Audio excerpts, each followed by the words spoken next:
My father saved my life. He told me never to forget who I am, where I come from. But in this place, nobody even wants to know my name. Getting attached is deadly.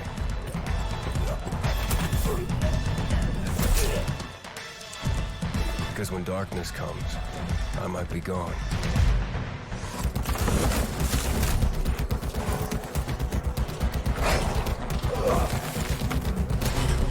The virus tore society apart, but I won't let it turn me into an enemy.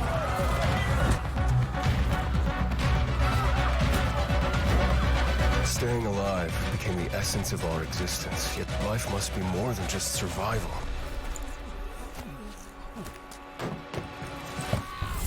Every day, the disease tries to crush us and make us forget who we are, but I keep fighting.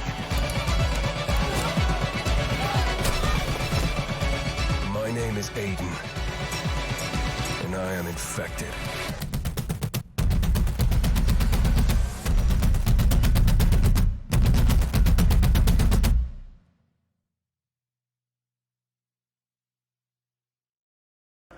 So there's so many questions. Like I asked Twitter, I was like, hey guys, what do you guys want to know? And I just got bombarded. And I just want to let you guys know right out of the gate, there's a lot of stuff that is going to be surprise. Okay? Yeah. It's a lot of stuff that we can't touch on, but one of my favorite things in the game is the weapon system, the weapon crafting and stuff. Is there, like, I'm sure there's going to be, that's going to be in the game, but can you tell us if there's going to be like some new stuff? Or? Well, there'll be a lot of new weapons in Okay. the game. For sure, the weapon crafting will be a bit reworked because we changed the combat in Dying Light 2 into the way it's more tactical, the way it's more giving you more satisfaction in certain bits, certain moments. So the weapon crafting fills the gap, and it creates a lot of emergent situations that create the satisfaction moments. Yeah, it will be more complicated and more complex, so I guarantee you won't be disappointed. Very cool, very cool. One of the things that I really like about, or I like about video games in general, is the difficulty. In the beginning, when I first started the first game, it was just run. Is that, can you speak to like the gameplay arc with this? Because it seems like he might start out like a badass, but am I wrong about that? I can't tell you too much about that. Okay. The thing is that Aiden Caldwell is entering the city at the beginning of the game, almost at the beginning of the game. So he's not from the very beginning in the city, and he's not infected from the very beginning. So it probably covers some of the answers. Okay. Like I said, totally fine if you can't say stuff, but I have to ask these questions. Yeah. The hard-hitting, journalistic questions. Co-op? Question mark? There will be co-op, so Okay. you can play entire campaign, entire story from the beginning till the very end with your friends. It's up to 4-player co-op like in the first game. Some of the new elements will be introduced very soon about the co-op and about the multiplayer elements of the game, but right now it's confirmation that the co-op is there.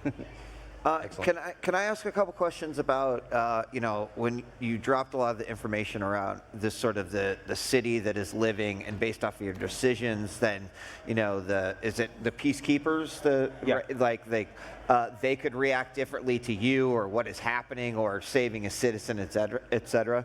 I'm curious if you can talk at all about how this new character Aiden now, and what arguably has to be an interesting thing within this world to be infected and keeping that a secret, et cetera. Is that also going to be playing into like some of the decisions and how people or different organizations might be reacting to me in the game? Yeah, it plays a pretty big role. One of the big pushes with Dying Light 2 was to sort of like really focus on choice and consequences, and working on like RPG games in the past, it's really easy to do that with like human interactions.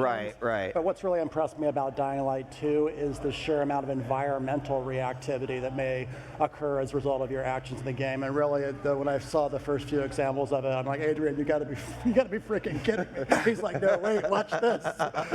It's really empowering for a player. Yeah, I mean, That is exciting overall, too, because it means that when Zeke plays and I play and we start talking about it, it's like, well, no, wait a second. That didn't happen. It's like, well, I made these decisions. And to me as a player, that is also interesting because I tend to be a good player on the side of like maybe chaotic good, but more good. And when you get put up with those even more difficult decisions and you don't know what effect that will have, like on the ripples on the world, that's super exciting to. Yeah, one of the big goals is actually have the players sort of like discuss their experiences and how their gameplay has been different in each playthrough, and then share it online and talk with each other and share their experiences. That was also a big part of it. Yeah. And when you talk, like you actually mentioned each playthrough, can you talk about like the replayability factor? Yeah, you can finish the game without seeing 50% of the content even. So really, when you play again, speedrunners, are you listening? That's a challenge. So the cool thing is like when you're playing again, you know the consequences based on your previous choices. So now you can turn left, turn right, and play it differently, and the world will look different. So it's a super exciting motivation for playing this game again, especially if this is the action game, and a lot of choices have the tremendous influence into the game world. So the scale of the consequences is super high. Sometimes it's really like from movies, like disaster movies with 2012 or something like that. Like apocalyptic I like this. choices. I like the sound of So if this. you play it differently, you're gonna see different things. So it's very much connected with Dying Light. Will DNA. we as players know the weight as we're making some of these decisions, or? Yeah, actually, the way the choices are framed, it's always fair to the player to let them know what the stakes are. But then Sometimes, I guess. it kind of helps. But then, like, we dump a crap load of pressure on the player at the moment when they make the decision. So you know what the stakes are. You've got limited time to decide, and there are pluses and minuses to each one. But we want players to be able to make those difficult decisions, and then also be like see the results of those in the game world. Awesome. Yeah, but the thing is that we were working a lot on those choices to make sure that we won't lose the DNA of Dying Light 1. And it's for sure the action game. So this thinking aspect, what to pick, the A or B or C or D, it's not like in strategical game where you really need to think a lot. To think, oh, should I go left or should I go right? So it's much more like the action. So there's the time is there, like it limits you, but it's like you feel that you need to go A or B, and there's no point to go B for the player. So it's not like the strategical choice. Yeah. So we mostly focus on consequence rather than choice. Yeah. Well, I'm super happy to hear you say that because I've played a lot of like adventure games, action games, or whatever with a story, and it's always so frustrating when choices don't matter, And I'm glad to hear you say like, shit will change if you make like these choices. I love that. Dying Light 2, shit will change. There you go. You're welcome. Trademark. Pay me now. Pay me now. Check in the mail. Okay, cool. All right, so another really, really exciting aspect of playing the first one was the parkour. Can you tell us like any innovations, updates, that kind of stuff? Yeah, we doubled the move of the parkour moves, so that's the one thing. So it's much more fluid when you're just exploring through the city.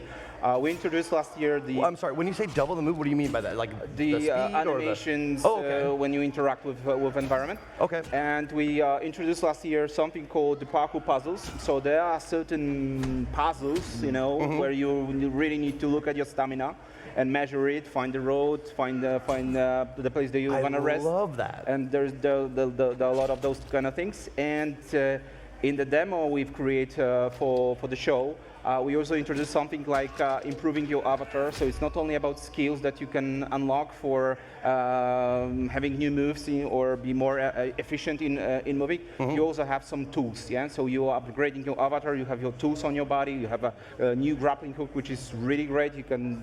That was one of the questions. Like, ask them about the grappling hook. Yeah, it's not just for moving through the city. It could be used in a combat in any different cases. Yeah. Now,